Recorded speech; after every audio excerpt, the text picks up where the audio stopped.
Hey, this is a continuation of my previous Creatacast episode talking about vulnerability as writers and overcoming adversity. I had to cut the show short on the live stream because at Jiffy Lube, and I had to talk to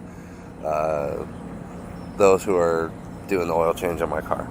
So this continuation of the show is going to cover again, being vulnerable as a writer and sticking on that, overcoming adversity. One of the biggest problems with adversity as a writer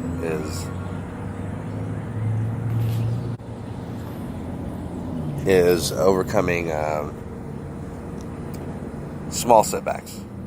Sometimes it's not even a big setback that'll hold you back. It's the small incidentals that'll prevent you from getting in front of the computer. But I'll tell you about the powerful message of notes and how notes can really set the tone for you as a writer. I mean, I have a checkoff list, and it's amazing because it allows me to have a visual representation of my success or my failure, which is okay. Having a visual representation of your failure too lets you know what your shortcomings are and where you're present at the moment mentally. Realign the goalpost if you need to. You know, I think I'm behind 20 or 30,000 words with my novel, and sometimes we need to realign the goalpost on what's achievable for you in the moment, considering all the factors that are affecting you. But if it's to be, it's up to me. You know, so if it's going to be published on time and, you know, get the notoriety that it needs, you need to get that fire lit up under your ass and get it done. Because the book's not going to write itself. As much as we stare at a screen and want to manifest our story ideas, and no matter how much we bitch and gripe about having creative obstacles, sometimes just camping out and writing is the biggest chore. And we look at it, I know some people do look at it as a chore. They might be really good at their craft, but they'll be like, oh, well, I got to write 10,000 words, or I got to write 5,000 words today, or I got to XYZ complain, XYZ bitch and gripe and complain. But it's okay. You know, we need to work through our negative self-talk in order to be champions in the realm of writing. The biggest demon we face is sitting on our left shoulder, and it sucks because he's always like, oh, you're a failure, you're never going to win, you're never going to publish, you're never going to this, you're never going to that. And he's right until you prove him wrong. That's just the way it goes.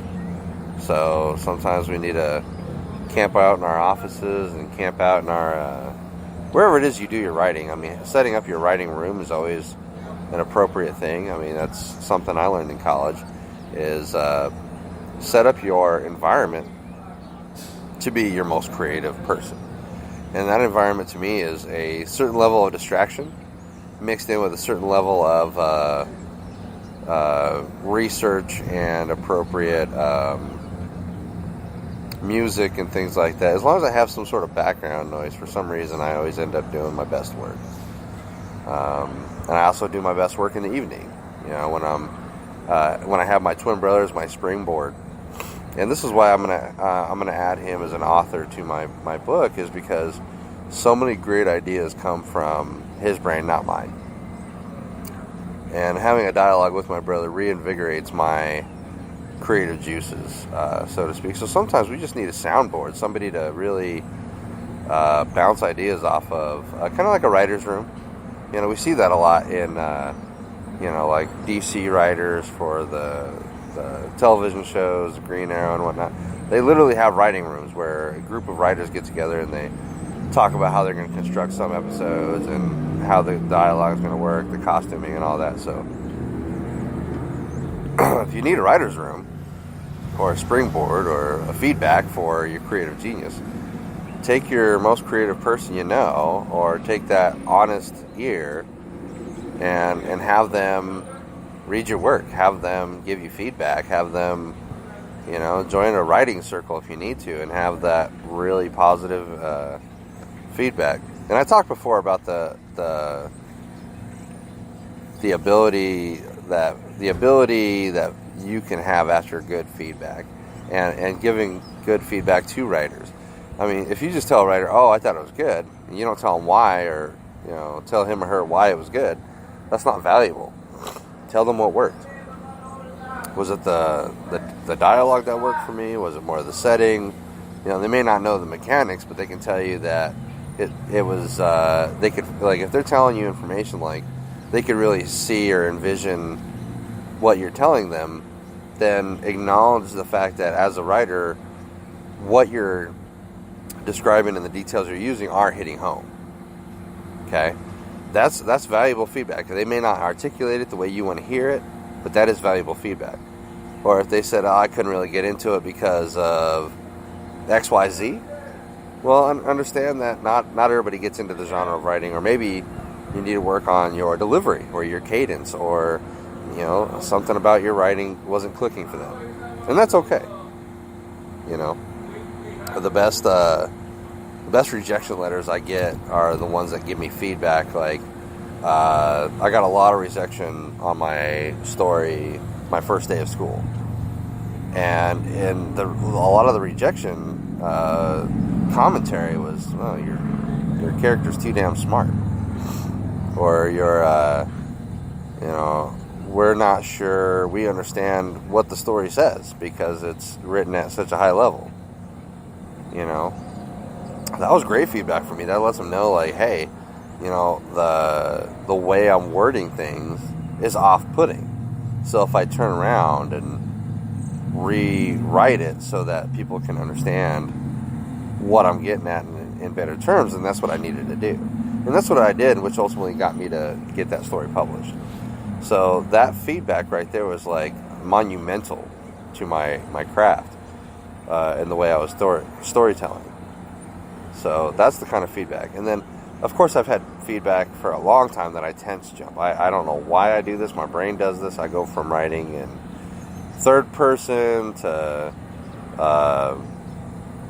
I like writing my short stories in first person, my novels in third person, and for sometimes second person jumps in. I don't know why, but like I tense jump too. Like I'll be present tense, past tense, and I live in that realm for a while where I'm intermixing both, and it's just one of those feedback things that I get told all the time with my writing. My editor for my book was really on fire with that. She's like, you do that so dang much that it becomes, they know what I'm saying, but it becomes harder to read when you can't really stay in that mode of writing for as long as you need to stay. So if you get back in it and you're in it to win it, go back with the mentality of staying in one tense, one voice, and go at it that way. If you get feedback on your poetry, like they don't know where your poem's going or what it's even about, sometimes that's okay, but sometimes you really had like an intention for your poem and it's not hitting the mark you want it to hit with the reader. So sometimes going back to the drawing board with that poem is the best thing for you, because you can reword it, tweak it, modify it to where the message you want your readers to have is hitting home with them. And that's a positive. That's really positive feedback. You might take it negatively at first. You're like, well, F you. What do you know? but don't think on those terms. Think on the term of, damn, what didn't work, or what's going to work for me moving forward. So that's really what you got to take some of the negative feedback. If you've had feedback where somebody totally has a visceral response to what you've written, maybe that's the good feedback you need because you had that intention all along. I read a short story by Noah Pearlstone in college, and he's one of my favorite writers in college because, like, his stuff always made me think, always made me really like want to like kick his ass for some reason, because he wrote a fratture piece that was just like horrible, like it was so misogynistic, but that was the whole point. And I think I've talked about that before. And I had a really good buddy in college, Nick Radlovic. I love the way his mind worked. He was so detailed in his poetry, and David Moakley, and Elise Miley, and Elise Chinook, and Leah White, and all these people that are now in like MFA programs, across the United States, or they've already completed their degrees and they're working on books and whatnot. But that's what we need to be. Is working on that craft and getting it going. So all these writers that are prolific and integral to my college experience elicited some reaction, from me that caused me to reevaluate how my writing looked and how it felt and how it was heard and how I took in different types of literature. So one of the best things you can do is get that knocked out and get your work out there, get the feedback, and go with and finish up this podcast, and then we going home, or do you want me to drive to Walmart real quick? For what? Hairbrush? Yeah, that's fine.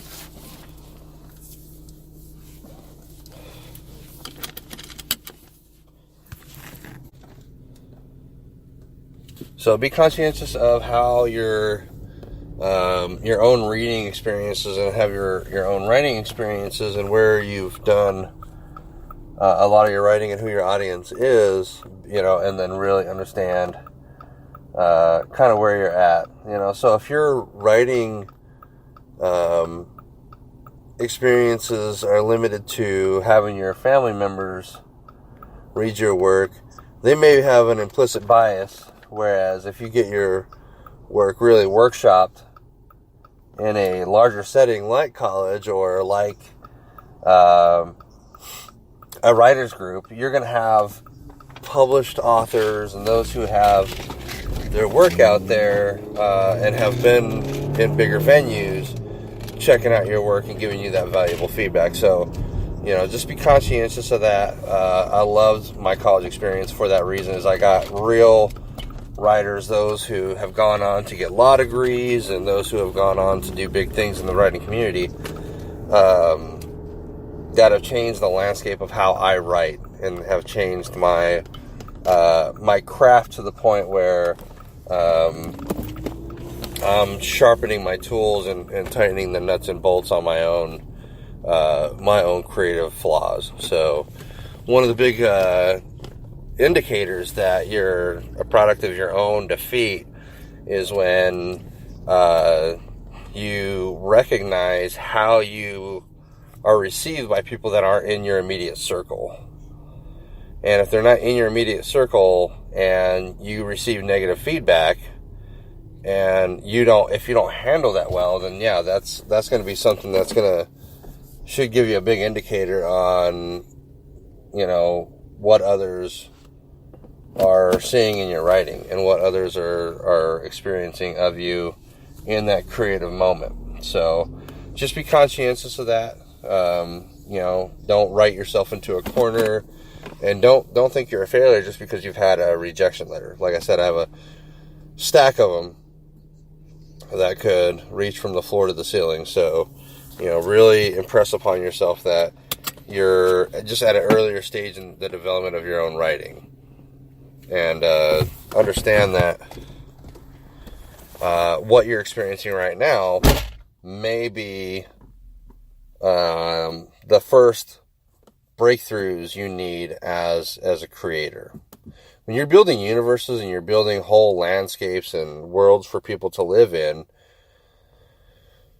think about where you're getting your inspiration from. A good book that really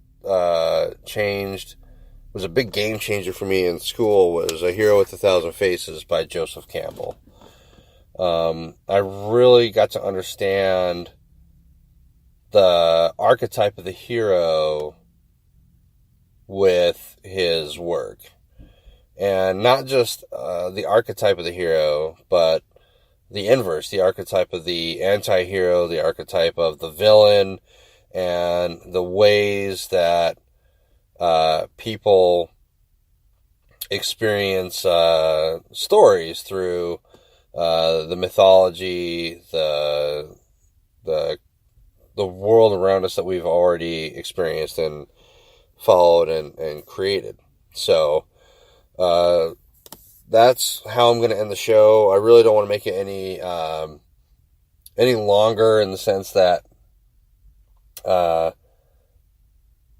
that I just don't want to beat a dead horse. I think I've gotten to the point where we understand, yes, as a writer, we need to be vulnerable. We need to expose ourselves to have that feedback.